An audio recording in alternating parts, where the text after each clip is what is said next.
All right, friends, it's Timon. We're back again with a Blaha video, bro. That's right. We're going to react to this gym lifting, recruiting, fitness, gear slave himself, JasonBlaha. So Blaha says the seed oil versus beef tallow debate has no place in fitness or health. Oh, man.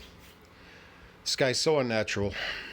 People who actually care about health are not going to have a preference in the seed oil versus beef tallow debate. Hey, everybody. Yes, they are. People who are interested in health are not going to want to eat motor oil, machine oil. It's JasonBlaha here, and I thought I would chat with you guys and gals a little bit about this today.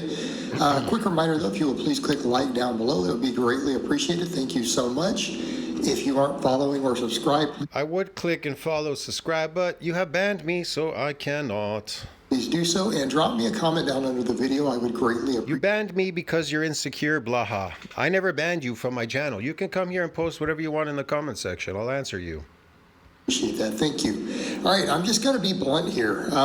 This entire debate is absolutely insane. And no, I'm not going to strike your channel or anything like that. I have no interest in striking your channel. And what I mean is, every time you bring it up or you point out, yeah, beef tallow is probably objectively worse than seed oil. If we compare all the pros and cons side by side, people think that you're pro seed oil. And here's the problem. Like I point that out. I'm not pro seed oil. It's not great. It's not something Okay, then what are you? be consuming or cooking in. It's still, when you measure it all out, it's less bad. But here's the problem. I love this. It's less bad than something that's natural that you're supposed to eat as a human carnivore.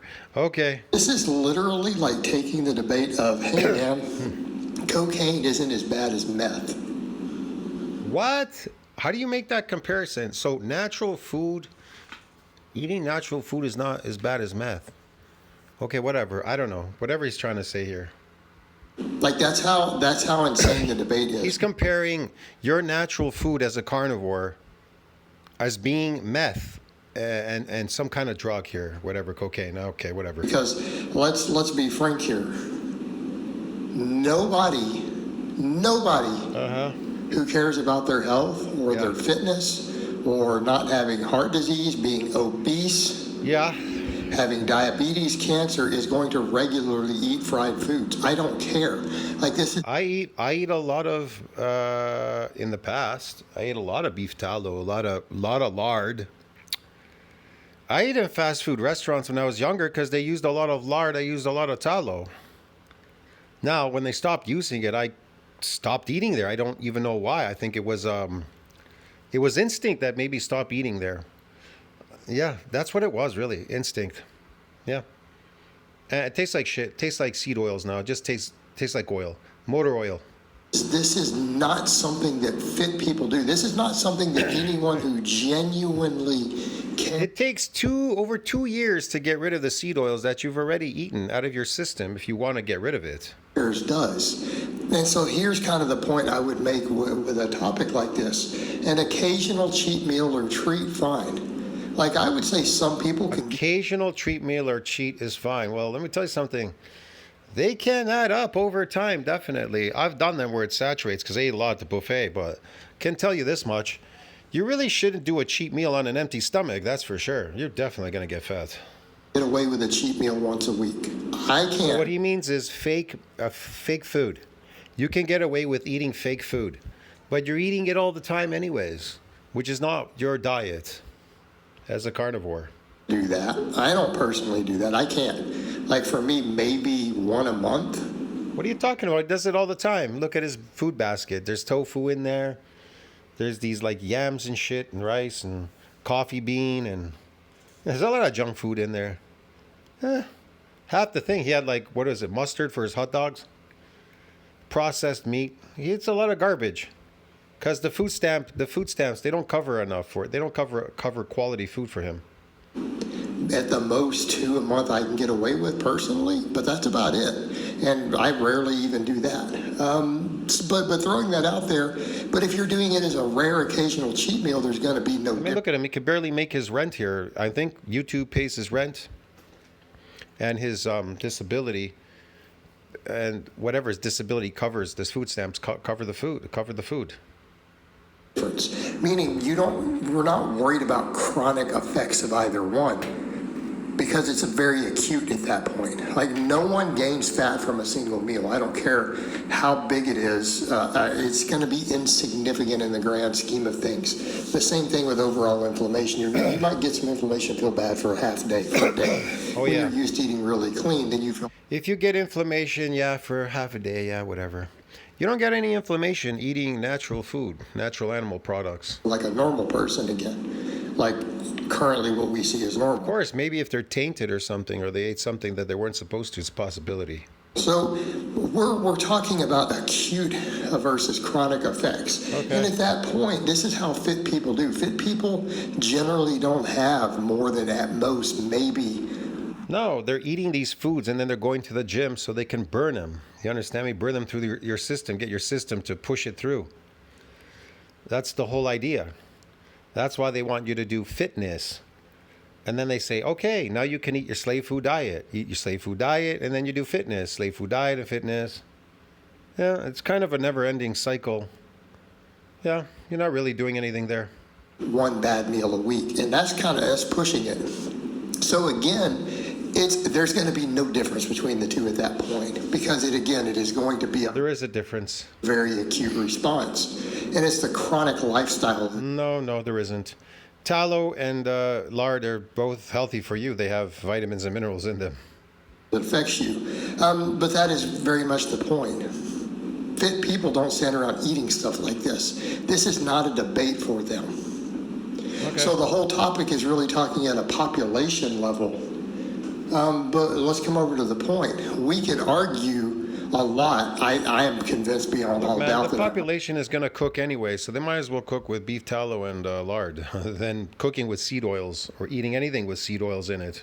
I'm right on that argument. But I would still never have human beings eat it. Does that make sense? Look, man, you want to get cancer really quick or some weird chronic disease? Yeah, eat a lot of, fry a lot of your food in seed oils, and you'll find out very quickly. That for me, that's the equivalent of getting up and saying, well, rat poison is technically worse than ant poison. Doesn't mean I think you should eat ant poison. And that's what I'm saying. This is not what fit people do.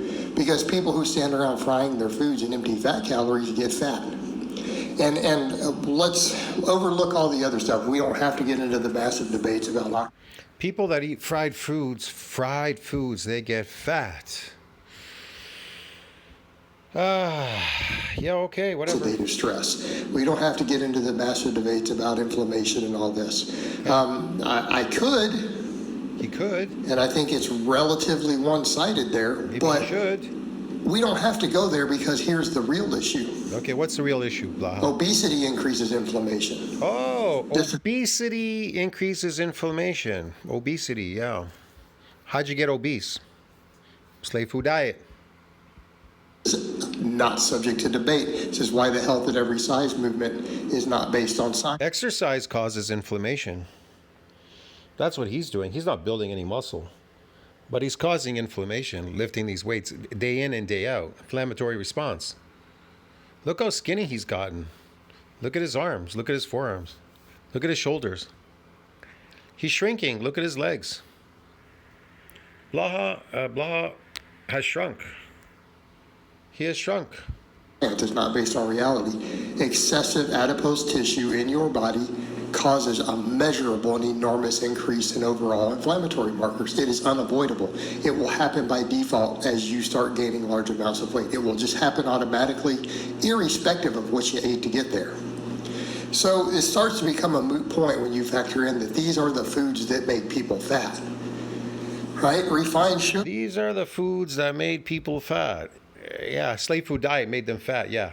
Which I do blame as a It made you fat. You were 300, and now I don't know what you are, under 200. massive culprit, create obesity through a secondary pathway. They're not actually stored as body fat, and we need to be clear on that. They destroy metabolic health. Okay? So when we talk about Seed oils, they destroy your mitochondria. They destroy everything, yes. refined sugars, you're technically not getting fat from the refined sugars. You're not storing them to any significant. Yeah, because they spike insulin, and then the fat that you're eating turns into fat because you've spiked insulin. Yes, you're insulin resistant now. Degree as body fat. Okay. But they do absolutely. You see how crazy that sounds? When these people, they say bulk diet, that means insulin resistant. You're not building any muscle. If you're insulin resistant, you can't build muscle. And you're not building muscle anyways because you're not damaging the muscle even when you're bulking. But here's the thing though. Because of gravity and because you bulked, right? You bulk, so-called bulk, you put on fat. Well, that's going to weigh down on your musculature. All right. So obviously your body's going to have to increase in the opposite direction. It's going to have to expand. So it's going to have to voluntarily build some muscle. But, you know, that's a cheesy way of trying to build some muscle just because you got fat. But when you lose the fat, when you go and you lose that fat, eventually that muscle will eventually go because there's nothing really maintaining it. There's nothing there. Your lifting is frivolous. You don't even do some damaging bouts at all whatsoever. So what do these people do? They go back and they're like, I'm bulking again. I'm bulking. I'm getting cut again. Cutting and bulking. In the bodybuilding, in real bodybuilding, there's no such thing as cutting and bulking or any of these things. It's just building myofibrillar growth. That's it. Absolutely destroy your metabolic health, have negative impacts on your liver, your organs, things like that. Okay, so your concerns are liver, pancreas, impaired metabolic function. Okay. Well, that's bad. That's not good. So I do blame. No, really? For as far as the long-term culprits of metabolic health being destroyed, refined sugars, definitely. Refined fructose, top of the list.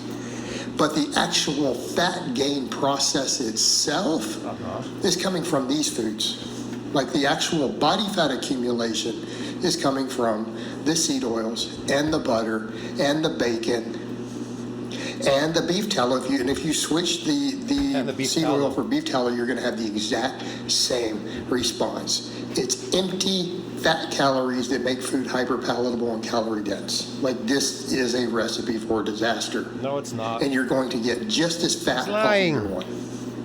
No, you're not. There's going to be no significant. No, you're not. He's just making this stuff up. He just makes it up. He just makes up stuff as he goes along.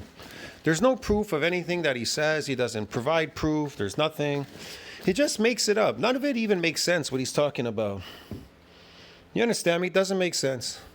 You're not gonna get fat from eating beef tallow or fucking or fucking pork, okay?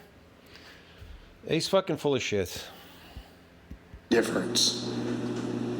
I could argue based upon the metabolic order the polyunsaturated fats will store a little less efficiently than the saturated fats, but at the end of the day, it's not going to be enough to matter. They're both still going to make you fat. It's not making me fat. I eat a lot. I need a lot of saturated fat. I eat a lot. Keeps me healthy. If I don't get enough, my body starts searching for it everywhere. It even forces me to drink milk, saturated fat. Yeah, because it's looking for it. That's the issue. So again, at a population level, we need to be doing away with both. In other words, if you don't want your population fat and sick, we shouldn't be standing around arguing about what garbage to fry our French fries and stuff in. I don't eat French fries, so. But if you're going to, it's better to do it in beef tallow or pork lard. What garbage do we fry our foods in? What oil or fat do we use to fry our foods in? This is stupid. We say we don't eat this at all. This needs to be cut out. So should you eat these things raw? And not fry anything, Blaha? Eat them raw, right? The slave food, eat it raw? Or should you cook it? Should you cook it, fry it? What should you do with it? Eat it raw? Get rid of obesity, you don't allow fried food to be given to children. There's your solution. The crappy meals have to go. Yeah, there wasn't a problem with it when I was a kid growing up, going and eating French fries or hamburger at McDonald's. It was actually very tasty at the time. As far as the Coca-Cola that they had there, I mean, it had real sugar in it. It didn't have the corn syrup. Now it's all corn syrup. It tastes totally different. The Coke and everything tastes so different than it did when I grew up. It was so much. Not that it was, it's poison, of course, slave food diet. But it was so much better. That slave food diet was so much better than the slave food diet today. It's like they've gotten cheaper and cheaper and cheaper. They just keep cutting corners, get cheaper, cheaper, cheaper, cheaper stuff.